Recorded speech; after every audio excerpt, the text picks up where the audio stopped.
বিসমিল্লাহির রহমানির রহিম। পরম করুণাময় আল্লাহ তাআলার নামে শুরু করছি। বাংলার ইতিহাস বহুস্তরীয়, জটিল এবং বৈচিত্র্যময়। প্রাচীনকাল থেকে এই ভূখণ্ডে আর্য, দ্রাবিড়, পাল, সেন, মৌর্য, গুপ্ত, পালবংশ শাসক থেকে শুরু করে মুসলিম শাসক পর্যন্ত বহু জাতিগোষ্ঠীর প্রভাব পরিলক্ষিত হয়েছে। বাংলায় ইসলামের আগমন এক গুরুত্বপূর্ণ মোড় ঘুরিয়ে দিয়েছিল।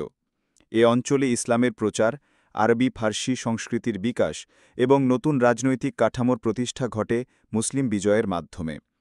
এই ইতিহাসের অন্যতম পথিকৃৎ ছিলেন ইখতিয়ার উদ্দিন মুহাম্মদ বিন বাখতিয়ার খলজি, যিনি সাধারণভাবে পরিচিত বাখতিয়ার খিলজি নামে। তার নেতৃত্বে প্রথমবারের মতো বাংলার মাটিতে মুসলিম শাসন প্রতিষ্ঠিত হয়। শুধু রাজনৈতিক বিজয় নয়, বরং ইসলামী সভ্যতা, সংস্কৃতি, শিক্ষা ও সামাজিক রূপান্তরের সূচনা হয় মুসলিম বিজয়ের মাধ্যমে। বাংলার মুসলিম শাসনের প্রারম্ভিক ইতিহাসে বাখতিয়ার খিলজির নাম তাই অম্লান। তিনি ছিলেন খলজি বা খলজি তুর্কি গোষ্ঠীর একজন সেনাপতি, যিনি উত্তর ভারত থেকে বাংলার দিকে অগ্রসর হন এবং মাত্র কয়েকশত সৈন্য নিয়ে বাংলার পাল, সেন রাজাদের পতন ঘটান। তার বিজয়ের ফলেই নালন্দা, বিক্রমশিলা ও ওদান্তপুরীর মতো প্রাচীন বৌদ্ধ শিক্ষা কেন্দ্রগুলো মুসলিম শাসনের অধীনে আসে। ২. বংশপরিচয় ও জাতিগত পটভূমি। বাখতিয়ার খিলজির জন্ম ও বংশপরিচয় নিয়ে ঐতিহাসিকদের মধ্যে কিছু ভিন্ন মত রয়েছে। তিনি ছিলেন খলজি বা খলজি তুর্কি গোষ্ঠীর একজন সদস্য। খলজিদের উৎপত্তি। খলজিরা মূলত আফগানিস্তানের দক্ষিণাঞ্চলের খোলজ নামক এলাকায় বসবাসকারী এক তুর্কি আফগান মিশ্র জাতি। তুর্কিদের মধ্যে এরা বিশেষভাবে পরিচিত ছিল যোদ্ধা এবং অশ্বারোহী হিসাবে। গজনবী ও গুড়ীয় সাম্রাজ্যের সেনাদলে খলজিদের উপস্থিতি স্পষ্ট ছিল। বাখতিয়ারের পরিবার। বাখতিয়ারের পিতা ছিলেন এক অভিজাত সৈন্য কর্মকর্তা। বাল্যকালেই তিনি সামরিক বিদ্যায় প্রশিক্ষিত হন। তরুণ বয়সে মধ্য এশিয়া থেকে ভারতে আসেন ভাগ্য পরীক্ষার জন্য। ৩. প্রারম্ভিক জীবন ও ভারতে আগমন। ইখতিয়ার উদ্দিন মুহাম্মদ বিন বাখতিয়ার খলজি ছিলেন দুঃসাহসী, উচ্চাভিলাষী এবং দৃঢ়চেতা চরিত্রের অধিকারী। তিনি প্রথমে দিল্লি ও উত্তর ভারতের বিভিন্ন সেনাদলে চাকরি পাওয়ার চেষ্টা করেছিলেন, কিন্তু চেহারায় রোগা পটকা এবং দুর্বল দেহের কারণে তাকে তেমন গুরুত্ব দেওয়া হয়নি। বেশ কয়েকবার উপেক্ষিত হলেও তিনি দমে যাননি। অবশেষে গুড়ীয় সাম্রাজ্যের সেনাপতি মোহাম্মদ বিন সাম, যিনি শিহাবুদ্দিন গুড়ি, তার অধীন সৈন্যদলে যোগ দেন। গুরিদদের সাম্রাজ্যে খলজিদের ভূমিকা। গুরিদ সাম্রাজ্যের সেনাদলে তুর্কি ও আফগান বংশোদ্ভূত যোদ্ধাদের মধ্যে খলজিরা বিশেষভাবে শক্তিশালী হয়ে উঠেছিল। বাখতিয়ার ধীরে ধীরে সাহসিকতা ও বীরত্বের মাধ্যমে নিজেকে প্রমাণ করতে সক্ষম হন। তিনি দ্রুত পদোন্নতি লাভ করে সামরিক কৌশলী হিসেবে পরিচিত হন। ৪. বাংলার দিকে দৃষ্টি। উত্তর ভারতে রাজনৈতিক পরিস্থিতি তখন ছিল উত্তাল। সেন ও পাল বংশে দুর্বলতা, আভ্যন্তরীণ দ্বন্দ্ব, প্রাদেশিক রাজন্যবর্গের ভোগবিলাস এবং প্রশাসনিক শিথিলতা বাংলাকে এক প্রকার অরক্ষিত করে রেখেছিল। এই সুযোগটি বাখতিয়ার লক্ষ্য করেন। তার মাথায় পরিকল্পনা আসে উত্তর ভারতের পরিবর্তে পূর্ব ভারতের দিকে, বিশেষত বাংলা অঞ্চলে অভিযান চালালে তুলনামূলকভাবে সহজে জয়লাভ করা সম্ভব। ৫. প্রথম অভিযান, বিহার জয়। বাংলায় প্রবেশের পূর্বে তিনি বিহার অঞ্চলে অভিযান চালান। তার সেনাবাহিনী ছিল খুবই ছোট, প্রায় ২০০ থেকে ৩০০ অশ্বারোহী সৈন্য। প্রথমে তিনি ওদান্তপুরী মহাবিহার আক্রমণ করেন। এখানে বৌদ্ধ ভিক্ষুরা দীর্ঘদিন ধরে শিক্ষা ও সাধনায় নিয়োজিত ছিলেন। এরপর তিনি বিক্রমশিলা ও নালন্দা মহাবিহার ধ্বংস করেন। এই ঘটনাগুলোকে অনেকেই বাংলায় মুসলিম বিজয়ের সূচনা হিসেবে উল্লেখ করেন। ৬. বাংলায় প্রবেশ ও নদিয়া আক্রমণ। বিহার জয় করার পর বাখতিয়ার খিলজি বাংলার দিকে অগ্রসর হন। 1197 থেকে 1202 খ্রিস্টাব্দের মধ্যে তিনি তার সেনাদল নিয়ে বাংলার রাজধানী নদিয়া অর্থাৎ নবদ্বীপের দিকে যাত্রা করেন। সেন বংশের রাজা ছিলেন লক্ষণ সেন।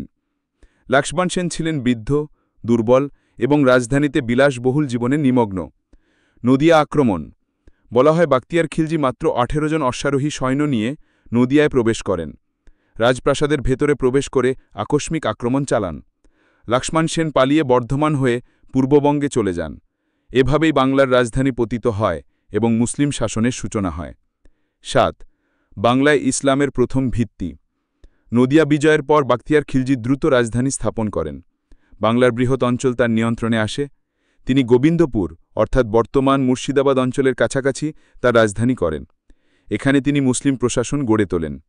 ইসলামী আইন কানুন প্রবর্তিত হয়। আরবি ফার্সি প্রশাসনিক ভাষা হিসেবে প্রতিষ্ঠিত হয়।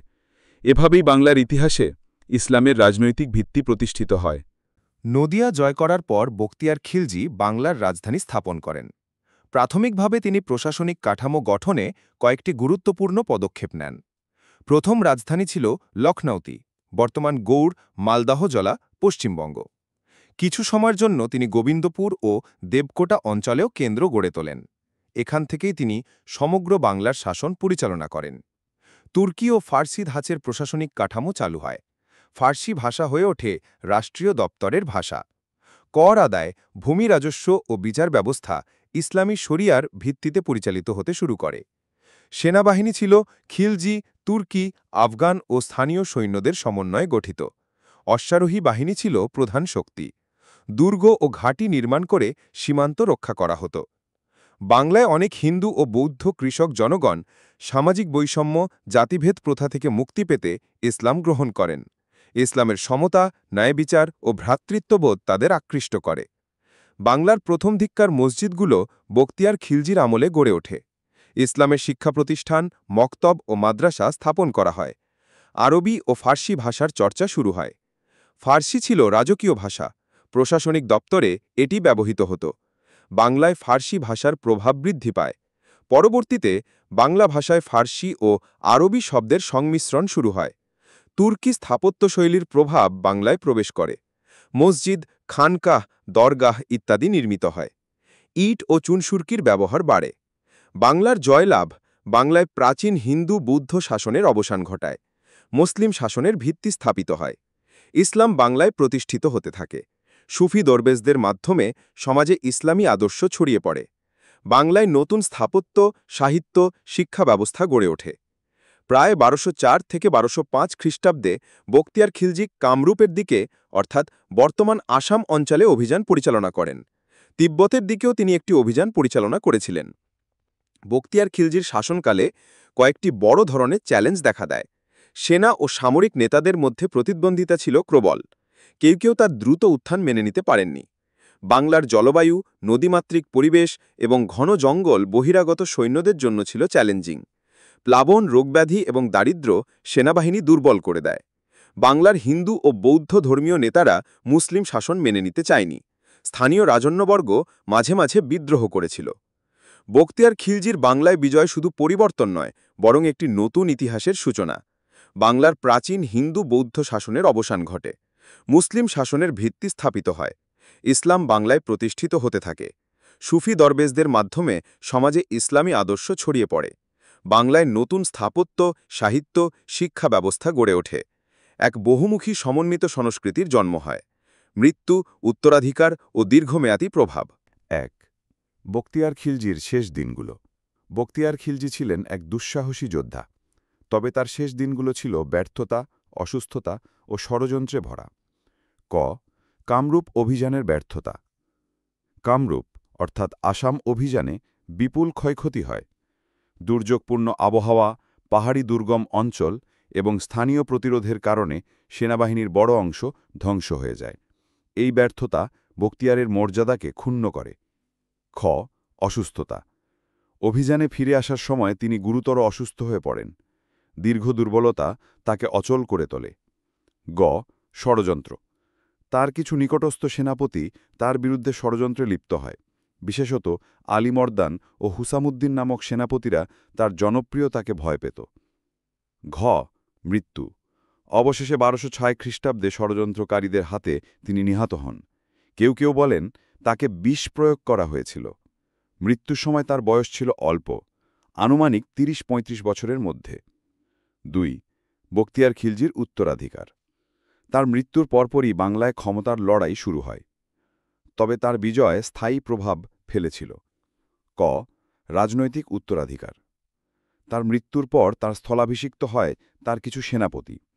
আলীমর্দান ও হুসামুদ্দিন ক্ষমতার দ্বন্দ্বে জড়িয়ে পড়ে। তবে বাংলায় মুসলিম শাসনের ভিত্তি তখনও অটুট ছিল। খ. মুসলিম শাসনের স্থায়িত্ব।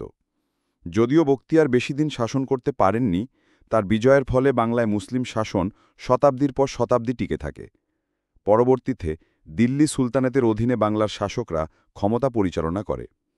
গ. বাংলায় ইসলামের প্রভাব। বখতিয়ার খিলজির বিজয়ের মাধ্যমে ইসলামের বিস্তার দ্রুত হয়। ক. ধর্মীয় রূপান্তর। বাংলার হিন্দু ও বৌদ্ধ জনগোষ্ঠী ইসলামের সমতার আদর্শে আকৃষ্ট হয়। সুফি সাধকদের আগমন এই প্রক্রিয়াকে আরও গতিশীল করে। খ. মসজিদ ও মাদ্রাসা। মুসলিম শাসনের ফলে বাংলায় মসজিদ, মাদ্রাসা ও খানকাহ গড়ে ওঠে। ইসলামী শিক্ষা ও সংস্কৃতি বিস্তার লাভ করে। গ. সমাজে নতুন ধারা। জাতিভেদহীন সমাজের ধারণা বাংলার মানুষের কাছে নতুন আশার বার্তা হয়ে আসে। কৃষক ও সাধারণ মানুষ ইসলাম গ্রহণে এগিয়ে আসে। 4. সংস্কৃতির দীর্ঘমেয়াদী প্রভাব। বখতিয়ার খিলজির শাসন দীর্ঘ না হলেও সংস্কৃতির ক্ষেত্রে তার বিজয় ছিল যুগান্তকারী। ক. ভাষা। ফার্সি ভাষা বাংলার প্রশাসনিক ভাষা হয়ে ওঠে। বাংলায় আরবি ফার্সি শব্দের সংমিশ্রণ শুরু হয়। এর প্রভাব আজও বাংলা ভাষায় বহুলাংশে বিদ্যমান। খ. স্থাপত্য। মুসলিম স্থাপত্যের সূচনা হয়। মসজিদ, মাদ্রাসা, সেতু, দুর্গ ইত্যাদি নির্মাণে নতুন ধারা প্রতিষ্ঠিত হয়। গ. সাহিত্য। আরবি ও ফার্সি সাহিত্য বাংলায় প্রসার লাভ করে। ইসলামী ইতিহাস, ধর্মতত্ত্ব ও কবিতার ধারা প্রভাব ফেলে। 5.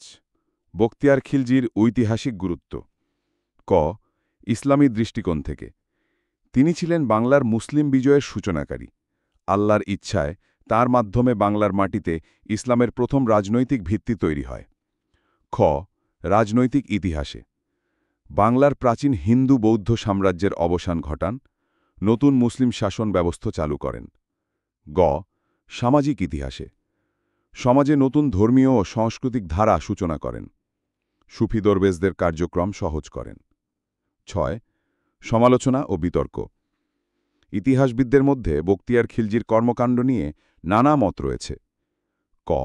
নালন্দা ও বিক্রমশিলা ধ্বংস। অনেকে বলেন তিনি নালন্দা বিশ্ববিদ্যালয় ধ্বংস করেছিলেন। এতে ভারতের প্রাচীন বৌদ্ধ শিক্ষার কেন্দ্র ধ্বংস হয়।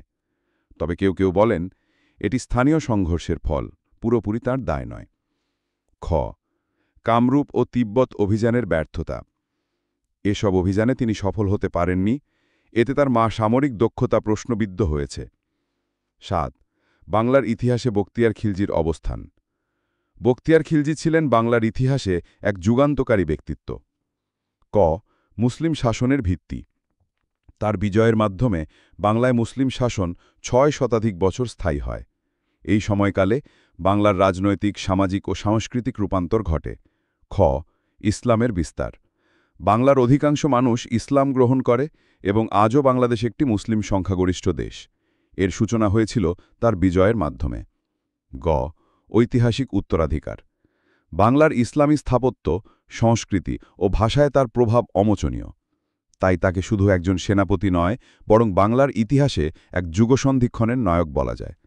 ইখতিয়ার উদ্দিন মোহাম্মদ বিন বখতিয়ার খিলজি ছিলেন স্বল্প আয়ু কিন্তু প্রভাবশালী শাসক। তার বিজয়ের ফলে বাংলার ইতিহাসে নতুন অধ্যায়ের সূচনা হয়। তিনি বাংলায় ইসলামের রাজনৈতিক ভিত্তি স্থাপন করেন, সুফি সাধকদের আগমন ও সামাজিক পরিবর্তনের পথ প্রশস্ত করেন। ফার্সি ভাষা, মুসলিম সংস্কৃতি ও স্থাপত্য বাংলায় প্রথিত হয়। যদিও তার শাসনকাল দীর্ঘ হয়নি, তবুও তার উত্তরাধিকার আজও বাংলার ইতিহাসে অম্লান। প্রিয় দর্শক, আপনার কাছে এই বার্তাটি যদি মূল্যবান মনে হয় তাহলে অনুগ্রহ করে চ্যানেলটি সাবস্ক্রাইব করুন এবং বেল আইকনে ক্লিক করে নোটিফিকেশন চালু করে রাখুন। আপনার সহযোগিতার জন্য অসংখ্য ধন্যবাদ। আমিন।